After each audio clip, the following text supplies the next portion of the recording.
The pile of possibilities is kind of too big for this 24-hour readathon. A girl's gotta have choices. I'm planning to spend the weekend with you and try to read for 24 hours within the weekend. I've done this once before and it was very, very successful for me and I really enjoyed it, so I figured we would try it again. It's a pretty vibey way to go. I'm just going to be reading as much as I can. I don't really have like a set timer every day. Like, I'm not making sure I read 100% for 7 hours, but the idea is that if I start reading at 5 and then I end at 9, I read for 4 hours. Whether I fully read that entire time, I don't really care. The idea is just to have me sitting down and reading when I can and trying to prioritize reading. Last time I set a TBR, so I decided to try to do that again, and then it got out of hand. I will definitely be reading The Ballad for the Broken, which is the second book in the Cadence of the Fallen. I literally just finished book 1 in my last vlog, and I was obsessed with book 1, and I knew I needed to continue straight on, so I actually have already started this one. I just opened this for the first time, and I had no idea that there was like artwork in every chapter,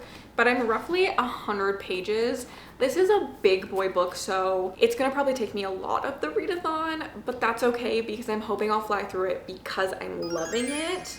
And then another really big thing that I need to do is finally finish Broken Dove. This has been carrying on through so many vlogs. I am on page 423 of like 570, so I think I can do that in this readathon.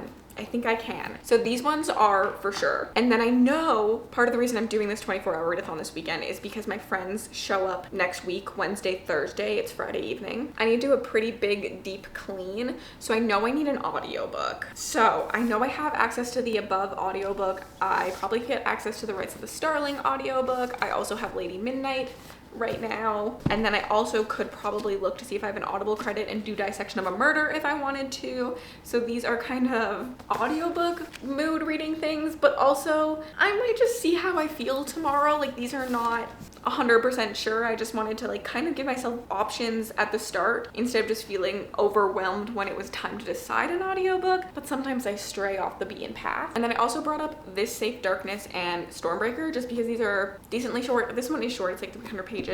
I think this is a long boy, but it is a YA, so it will typically read pretty quick. It's about 400 pages. So these are also options.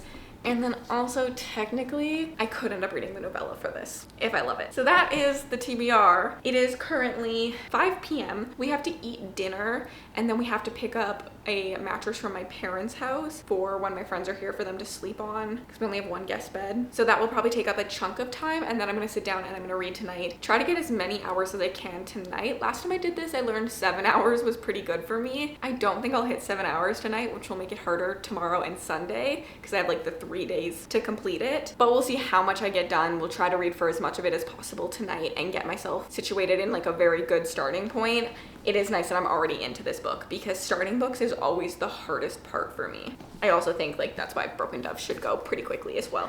Okay, for dinner, I decided to make onion crunch chicken, one of those just like sidekick carbonara pastas, some broccoli and zucchini, and then we have a garden like peach that I bought. And then while I did that, I did not really feel like reading, which is kind of crappy when I started this 24-hour readathon. But I was like, you know what? The hardest part is starting a book, and I know I need an audiobook. So I actually ended up picking up the audiobook for Above. I'm 5 chapters in, so I'm only like 40 pages, so I don't have a lot of thoughts, but I just wanted to get everything rolling and say that I did pick our audiobook for the weekend as long as I keep liking it. I do like it so far. That's like really my only like vibey thought.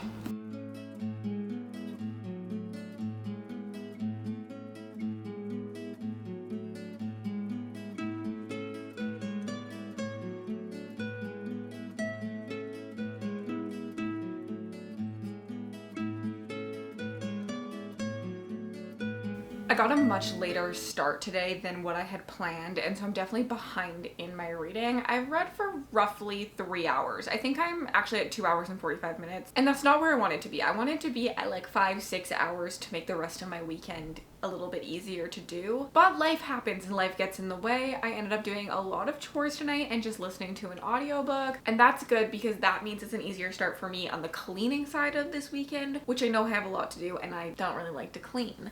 Audiobook wise, I'm listening to Above. I am roughly 114 pages in. I'm not loving this, and I can't decide if it's the book or the audiobook narrator. I think it's probably a bit of both in actuality. I don't love the narrator. I don't think I personally would recommend it. I think I'll probably continue listening because when it comes to what I'm doing and what I want for this weekend, it's a pretty short audiobook. It's easy to listen to and it's not awful. Like, I'm not hating my time reading it. I just don't think it's gonna be a 5-star read. And I have been trying to be better at blessing and releasing those, but also I think this is contributing to my reading slump a little bit because starting books is the hardest part for me. So I think I need to find a balance of like DNFing books but also letting some books breathe, and I think audiobooks, while I have like plans to do things, are going to be a good spot for me to do that. And again, I'm not hating this. I could see it getting better for sure. We just kind of reached the school academy, which is what I was really excited about in this book. The writing feels like it could have used a little bit more editing to me. It's very, very repetitive. I don't think that there is a really good tone for our MC yet. And again, could that be the narrator? I think so too. She doesn't really make sense to me. Her motivations also, I mean, they make sense. She doesn't want to be alone. Essentially in this story,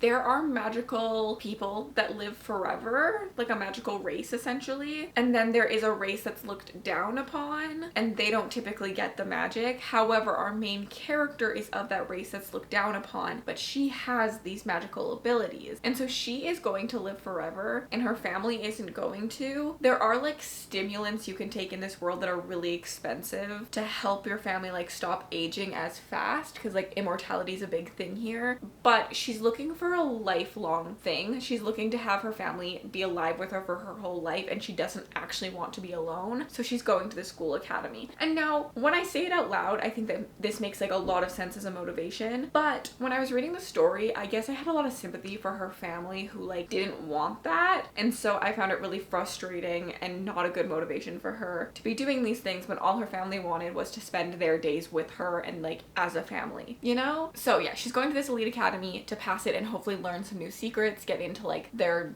network and figure out why all of their families live forever in this like higher race, quote unquote higher. But since she's lowborn, I guess is what we'll call it. I don't remember what it's actually called, and it doesn't say on the back of the book, I don't think.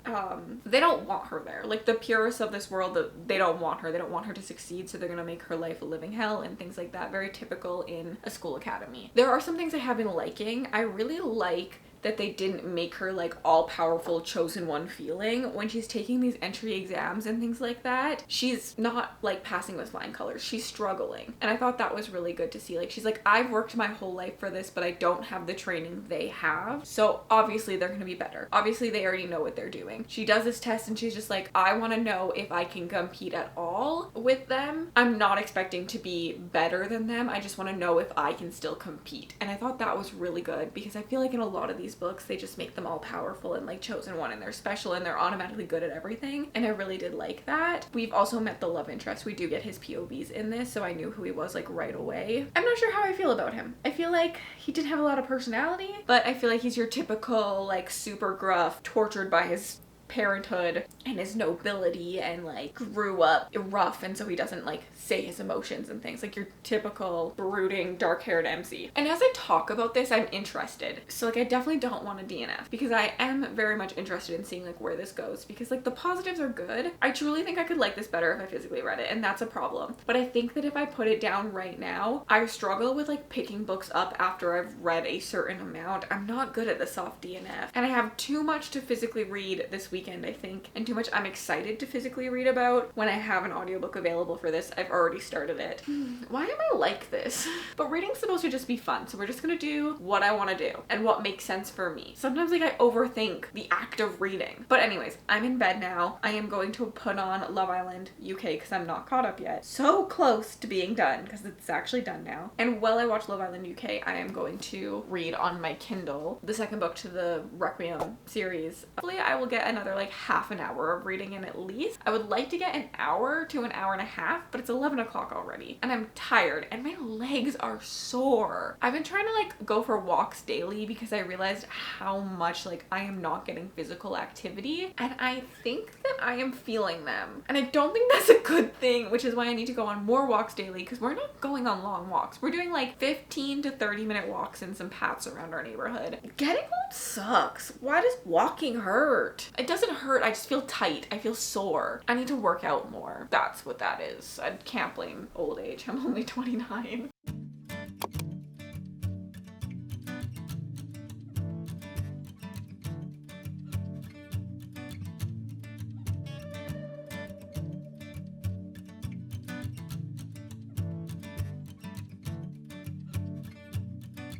Good morning, happy Saturday. I had a very, very late night last night in the end. I ended up staying up reading till 1 a.m. And isn't that the best feeling as a reader when like a book makes you want to stay up? And I was tired, but I just wanted to keep reading. So I ended up reading about 5 hours last night, and then I probably read for about 30 to 45 minutes this morning before I got up. So we're doing better than we originally predicted for today. That leaves me around like 9-ish hours each day, and I think I can do that. I do tend to waver around 7. I do find 7 is my sweet spot to like read in one day, but I think I can do 9, especially if I'm like cleaning and listening to audiobooks and stuff. But the book, let's talk about the book, because like I was up. I did not want to go to bed. If this book ends up being a bait and switch, I think I'm gonna riot. I think I'm going to riot because I'm just over it. I feel like every single sequel I've read this year has been a bait and switch, and I think that's why I'm having such a horrible time with them, because it's not my favorite. I love a love triangle. I love like a messy love triangle dynamic, but the bait and switch, I'm just over and done it. Like I feel like very few do it well, and I like it when it's done well, so like I'm never gonna stop like reading them just because people say it has a bait and switch, but I'm definitely hesitant because I feel like they're often not done well. I still don't think this is going to be a bait and switch, but there was a scene last night where I was like, please no. But I think the way that our love interest is so wholly obsessed with her and he has done no wrong, I think it's not a bait and switch. And if it is a bait and switch, like it's not believable, because like why would you fall out of love with this man? He's perfect. Duh.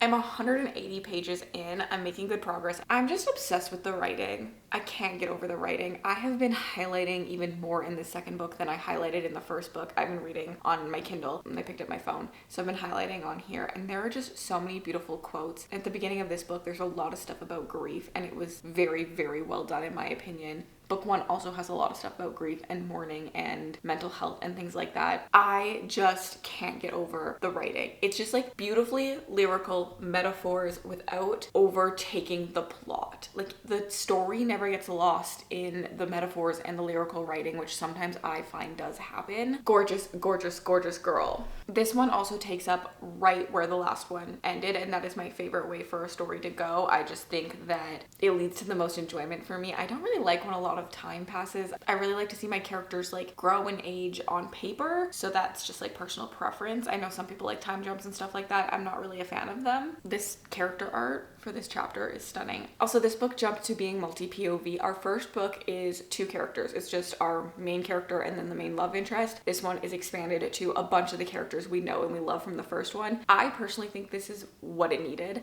I think that that was such a good decision, and I'm not always a fan of when books escalate in POVs, especially if I'm reading like a romantasy, but I feel like the fantasy aspect of this is so strong. I wanted to see more of the world. I wanted to see more things. I think with where our 2 characters are at in their headspaces, the addition of other POVs really just brings more depth to the story. Very, very much enjoying that. My only complaint with that, I think, is I'm not sure if the author's trying to like mirror book 1 or if it's just repetition that no one caught, but sometimes it does make sense. For example, Lyra's best friend has a scene with Draven where he says like word for word some of the things Lyra said in book 1, specifically about like the wine and stuff. Like it's word for word. However, they grew up together, same household, they have similar like things that they've gone through, and so it did make sense because it was kind of like, oh, this is the fancy wine, it's no peasant's wine, and it made sense for the both of them to think that. But I remember that like drunk scene so much in book 1 because it was like my favorite scene almost, that when we got it like mirrored in book 2, I really caught on to the similarities. I think it was a choice. I don't think it was meant to be repetitive, but it's happened like a couple times, so I just wanted to point that out. But again, I think it's an author's choice, and I think I like it because it kind of mirrors the scenes we got where Draven was opening up, and I think without Lyra, or Lyra, I actually don't know how you say her name, I think without Lyra there, we need someone else for him to open up, and those scenes felt really authentic to him, and so I think we're just getting them again. I'm enjoying this. I'm enjoying this a lot, but if I stop enjoying it, it's probably because we got a bait and switch. That's all I'm gonna say. Game plan today. Okay, we have 9 hours to read.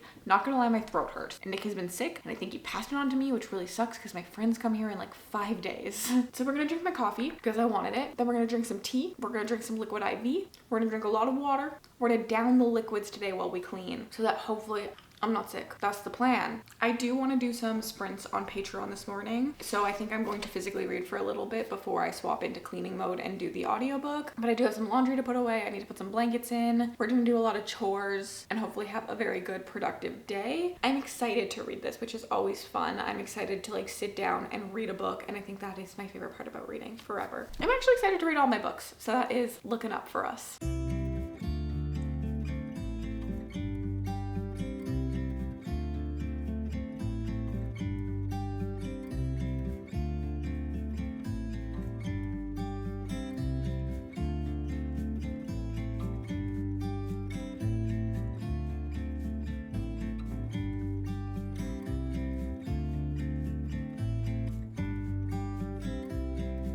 I am physically not doing so good, but I'm doing pretty good at this readathon. Nick had a cold and he's on the up, and of course, as he's on the up, it has hit me hard. My throat hurts so bad, and I just know it's gonna get worse. So honestly, shout out to Nick for taking over a lot of the cleaning today. I definitely helped. I did as much tidying as I could and wiped surfaces down, but he has honestly gone above and beyond because I didn't ask him for help at all, and he just knew I wasn't feeling good and picked up the slack, which I think is what a partnership is supposed to be.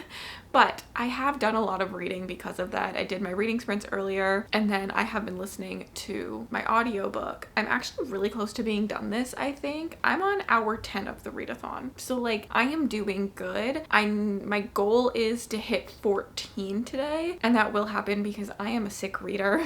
I will probably put on TV and just read while I watch TV for the rest of the day and try to like heal. So like I honestly could go in above and beyond the 14, which would be really good because it would make tomorrow pretty easy. But at the same time, I'm probably going to end up reading a lot tomorrow because I'm probably going to do the same thing, because I also am someone who likes to kind of just loaf when I'm sick. I want to let my body rest. I want to kind of isolate myself from other people in the house. Typically, Nick actually is the one who passed it on to me, so I'm assuming I'm fine to like walk around and stuff because he should have immunity to it for a little bit. But I typically just kind of don't leave bed.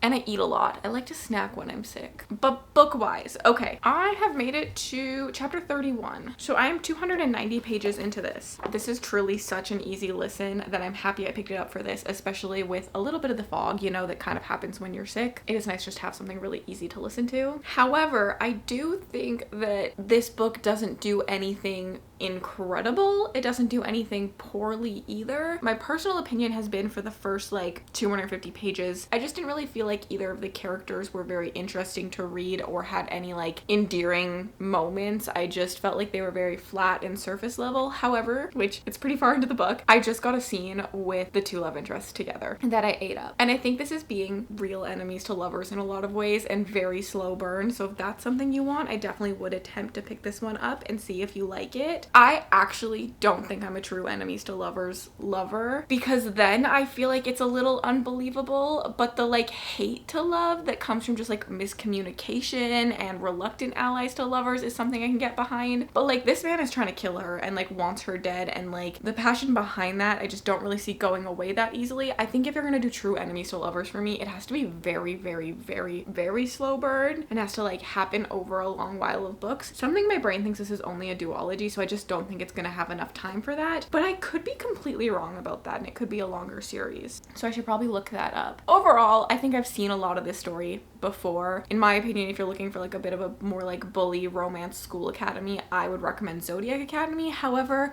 I always like to give like a more indie, less known author a shot, so I also would say if you like Zodiac Academy, try this one, or if you didn't like Zodiac Academy, also maybe try this one if you're still interested in like a bully school academy, because essentially there are like house heirs that are they're not really trying to bully her out of the school, they're trying to murder her, they're trying to like off her. So it's like more extreme than just like bullying to get out of the school, but there's like 5 house heirs and then one of them is helping her right now. Motivations and stuff are a little bit murky for me in this. And then if you want like a dystopian setting, I personally would recommend like Conform or Beneath over this. However, those ones are not enemies to lovers, so if you want the enemies to lovers dystopian fantasy aspect, I would also recommend this. I don't know, I have mixed feelings. I'm not like hating my time with it, but I just don't think it's anything special that I'm gonna shout about. But at the same time, it's so underhyped that like I want to give it love, and that's always a conundrum, you know? But let me finish it. I know I'm kind of just jumping around around a little bit with books in this vlog. It's just kind of what's working best for me right now, having an audiobook and then a physical book. And I have thoughts, good thoughts, only good thoughts. I am pretty far into this. I've been reading for another 2 hours, I think, at this point. And I'm like, I want to say 60%, maybe just less than that through. And one thing I think is really standing out for me in this sequel is our main characters. I think you say Lyra. I think I said Lyra earlier. I think it's Lyra. Lyra and Draven are not the only romance in this. And I actually think they might be the weakest. I mean, their like moments together are incredible. Their thoughts are incredible. But the moments right now that we're getting in the other romances, they just like outshine even like the moments they had. Even though I loved the moments they had, I don't know. There's a lot of things to love about this. I also think we have a gay romance and I am dying to see that unfold. We've only kind of got like a hint or two at it and I'm like, I want that. This is 100% an adult book, but I will say every character is kind of getting together with someone else, which kind of makes it feel like, you know, in a YA story how that tends to be a thing, but this is falling prey to that. And then the other thing I want to say is make sure you check trigger warnings for this book. There are some incredible scenes in this. Some really like deep-seated feelings that I've related to, some deep-seated feelings that I'm like, oh, that's gonna be hard for someone to read, or they're really gonna relate to that.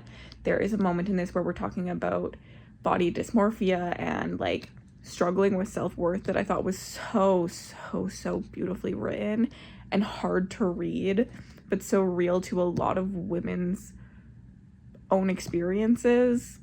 And I think writing these things and writing someone conquering these things is always incredible. And so yeah, I think that this book tackles so much conversation, so much commentary, so many feelings and emotions so well. And I don't know, I'm just really enjoying it. The writing is still a strong suit, and so is the characters. I'm really loving how multi-POV this was. I'm actually really obsessed with this, which is good because my throat, it's distracting from the pain in the throat. We had soup for dinner and I'm like, should I make Nick go get me ice cream? Because like a cool ice cream could be good. But also we have ice cream bars in my freezer, but like I specifically want a McFlurry right now. My delivery arrived. I need to mix it. They never mix it well.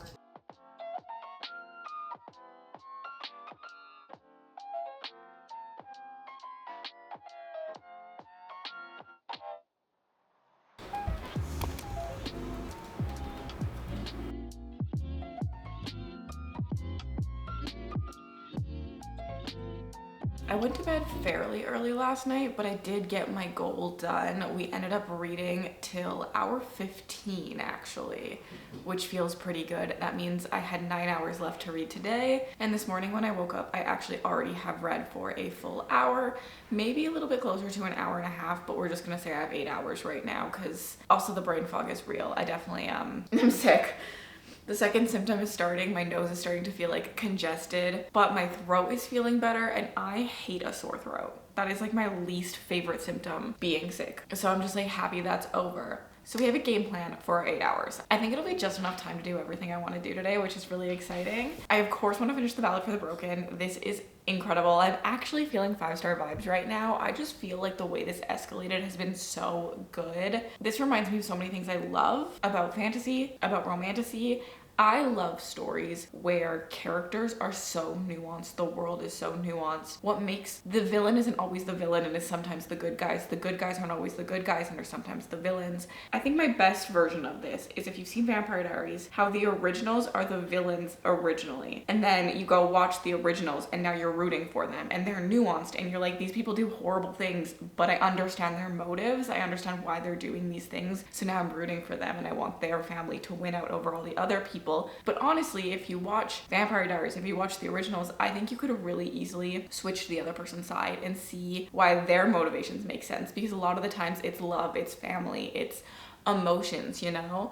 And that's what I love in a story, and I think this has done it so well. So I am kind of obsessed with this. Literally, I'm like, could I buy a second copy to annotate? Because I do feel like this will get picked up. I just have a feeling in my bones that this series will get traditionally picked up. It's just that good. I think it's going to really blow a lot of people's minds that I'm like, I kind of want to save my indie copies. And like, this artwork that you see is literally gorgeous. Every time I open this book and I look at like the chapters, I look at these like character artworks and I just think, God, that's literally gorgeous. And so like, I would love to save my indie editions, but then I also kind of want to annotate. And I'm like, could I buy a second edition to annotate? Because there's just so many good things. Very, very much having a good time with this. I also, last night, had like an epiphany that is the reason that I love training scenes from Dirty Dancing. Does it stem from Dirty Dancing? Because I love Dirty Dancing.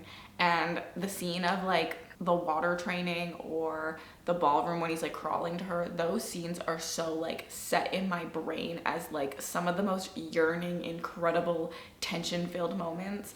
Is that why I love a training scene? Obviously we're combat training in this one and we were dance training in that one, but like I think that's where it started. Truly. Okay, other plans.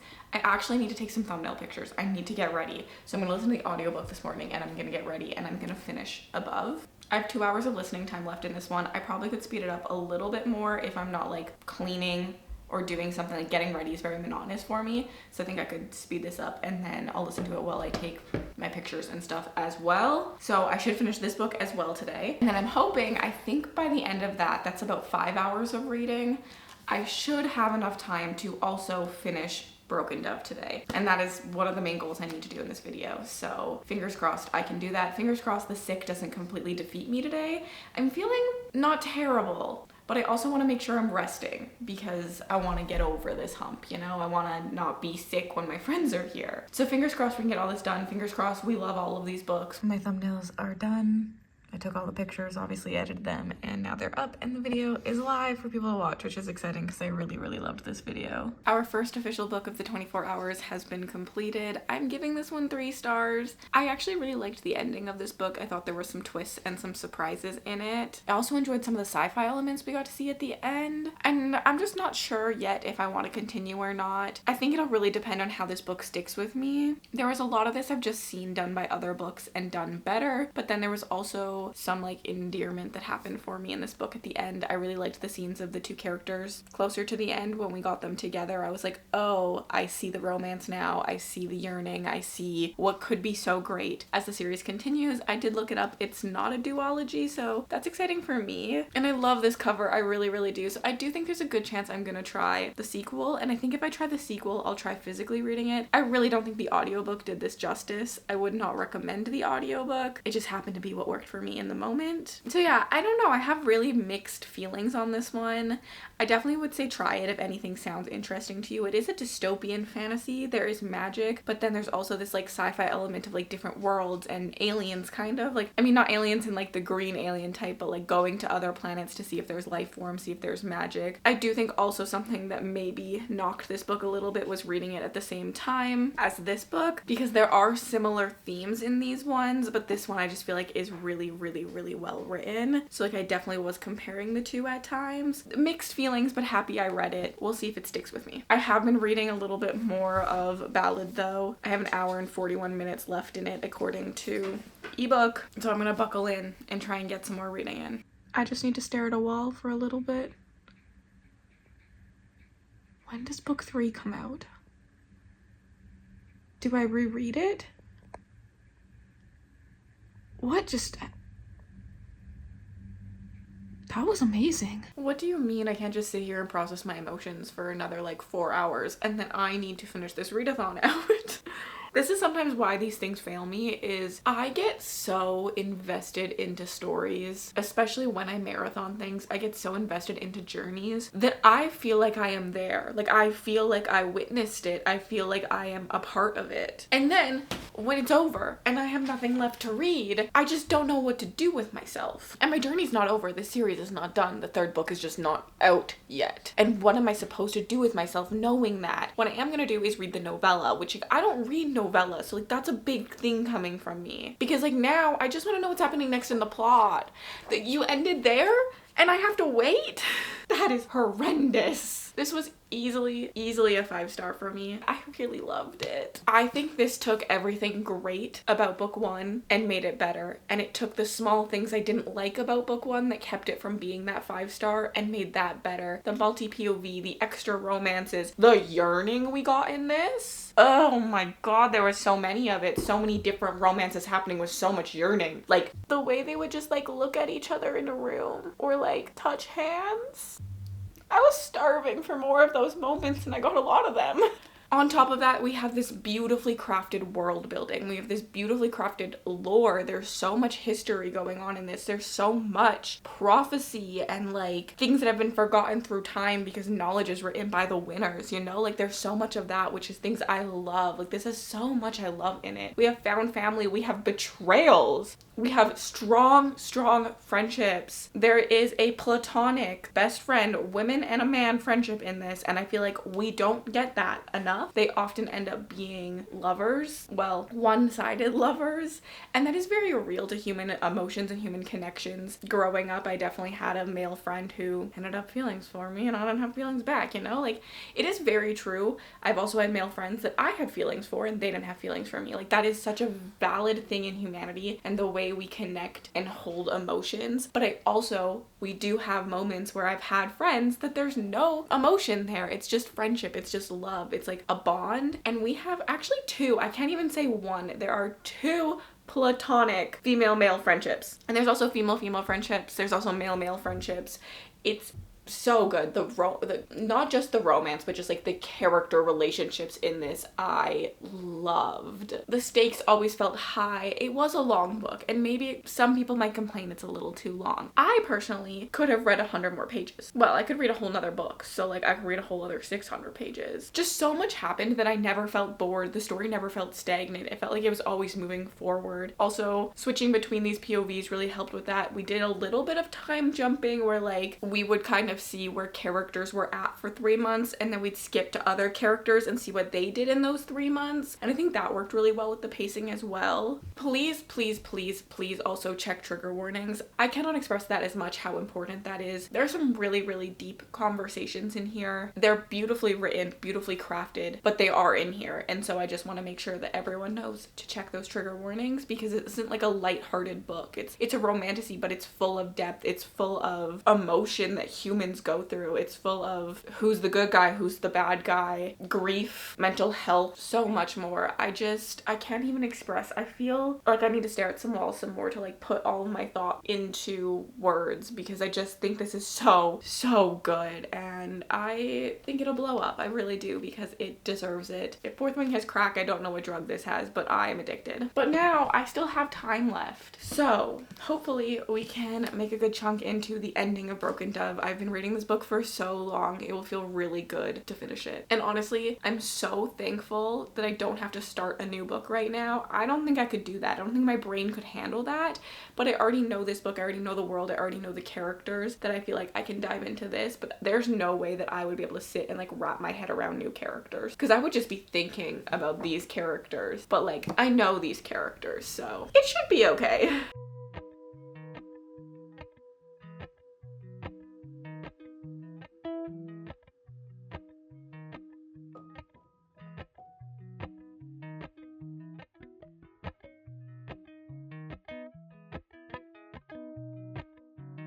Good morning. I think I probably was 2 hours short from reading for the full 24 hours technically, but I did finish my main goal, so I still am counting this as a win and as like a really good productivity weekend, I guess. Last time we had checked in, I had to finish Broken Dove, and I did do this. I did complete this, and I'm very happy that I finally have. This book has been on so many reading vlogs. It's been on such a journey. I have thoughts on it. I did actually really enjoy it in the end, but I'm also disappointed by it. Book 1 for me was just a 5-star, read in a day, addictive story that was such a slump buster, and I was expecting the same vibes from this one, and I think we get them at the end. Like, I really did like the last like 150 pages a lot, because it brought back those like plot twists, reveals, action happening constantly. constantly that just kept me moving forward constantly in book one. And there's a thing that happens that I'm really excited about. But I think the fact that this was a lot slower, in my opinion, really did let me down because it's not what I wanted out of this story. It takes a lot more time to set up more of the world and stuff like that. So I do think a lot of people are going to appreciate that and like that. It's setting up the other side that we didn't get to see in book one. And I did appreciate that. I did like that. I just wanted it to be that, but also the same pacing as book one, the same addictive quality as book one. I think the romance was lackluster in this one, which was something I liked about book one. Pacing wise, it's not comparable, but writing wise, it is comparable. Like, it does feel the same writing wise, I guess. I don't know.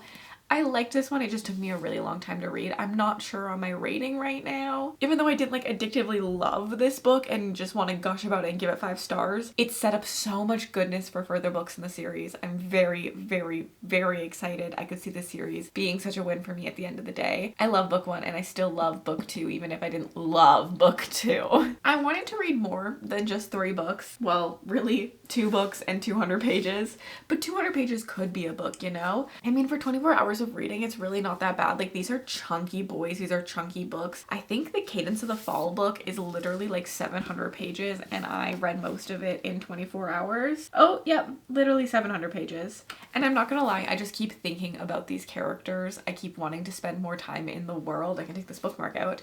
And so I think I am going to go read the novella, which is a big deal for me. And I'm very excited, and that will hopefully be in my next video. Thank you so much for hanging out with me. If you'd like to leave me an emoji just to say you were here, leave me a clock emoji. And I hope you have yourselves an absolutely remarkable day.